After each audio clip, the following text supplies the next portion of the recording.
حديد بعته. هذا زلمه مراهن زين، مراهن زلمه هذا. اي بالله.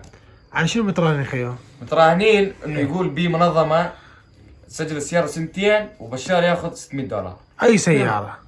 لا قال اي سياره. سوالف تمام. كيا انا قلت له اذا شو بيه عجله؟ اجروا كيا شبيه مداومين بالماركه بالمنظمه. اذا يطلع بي تسجيل تمام ويسجلونها انا اسوي صاج.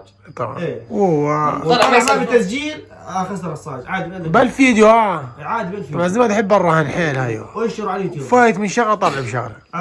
ماشي. باكر نص وحافظ على المجلس اذا ما اخذها. اخر شيء شو تسوي؟ اخر شيء بدك هسه علي طارد علي. افرض انه ما وظفوه. لا لا شنو شعورك؟ شنو صاج شنو؟ بيعها ونطيه اول كم شهر 600. وظفها عندك ايش دعوه؟ قسما بالله يا اخي ايش بيك قاعد مع زلمه؟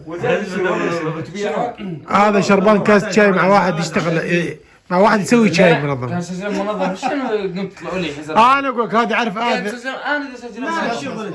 هذا انت يعني عليك تكتب عقد سنتين ما لك شغل. المنظم. يجوز اعطيه لترامب.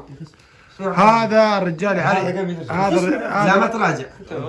والعيون الضبع طالع بالتصوير. مشان تكون بالصوره. يقول لي قام يقول ما هي يجوز اجرب لا تراك. اشكالك انت عم المنظمه ولي قروض سوري.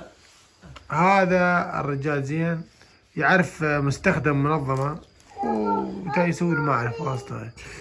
والله شايفك لا تشرس. انا اقول بيع الفان مثل ما قلت لك ونعطيه اول كم شهر 600 اخر شيء يقول انصبوا عليه الخيو. قسم بالله ياخذون ركض. ايش بيك يا رجل؟ ترى يدورون ريحتها وما حد ينفع ينطوا سياره. ريحتها والله العظيم والله العظيم الساعه هي وشوفيرها ايه 50 400 محروقه. 450 ما هذا المحلل.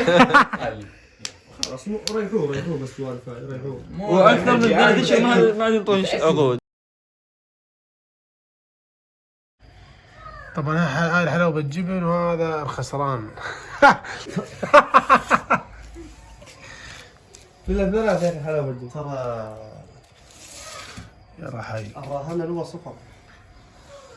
ايه انت بدك تراهن تعال زين. تراهن الراهن حرام.